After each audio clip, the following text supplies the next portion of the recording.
How did your interest start in psychology, right? So, what did you do prior to the masters? So, I think my introduction to psychology was in 10th grade. Actually, like while we were in 10th grade, we're also always thinking about what next. And I was quite clear that I didn't want to do science. And I was quite clear that I didn't want to do maths anymore in my life because I'm not great at it. Okay. And unfortunately, it came back to biting me because there is stats in psychology. Okay. You can't escape it at all. But I was quite clear that I didn't want to go ahead with commerce as well.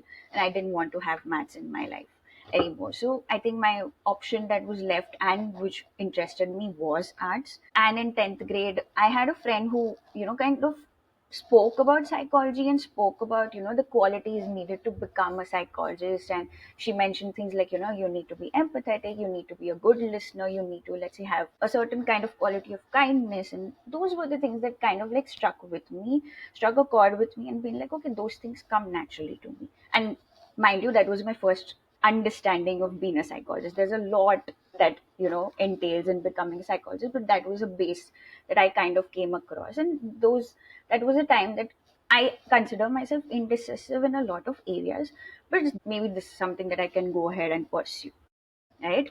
So then the next step is to go into arts.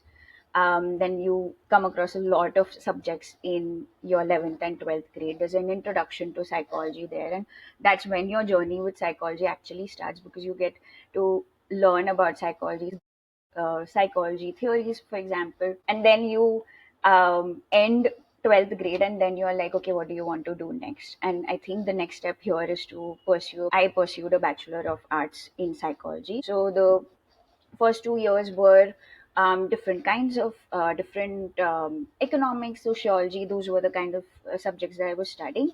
There was psychology. And then in the third year, I had 6 subjects of psychology, Hmm. so different fields. So that is the kind of the area where everyone is trying to figure out what their interests are in psychology. There's industrial psychology, there's counseling, there's clinical psychology, there's stats research, and everyone's just trying to figure out which field is my inclination towards. And that was the time when I was kind of like inclining towards clinical or counseling psychology. That was my base, and I was interested in eventually going ahead, becoming a psychologist, having my own private practice, Hmm. building that for myself. Hmm. So I think that's the kind of journey that has happened.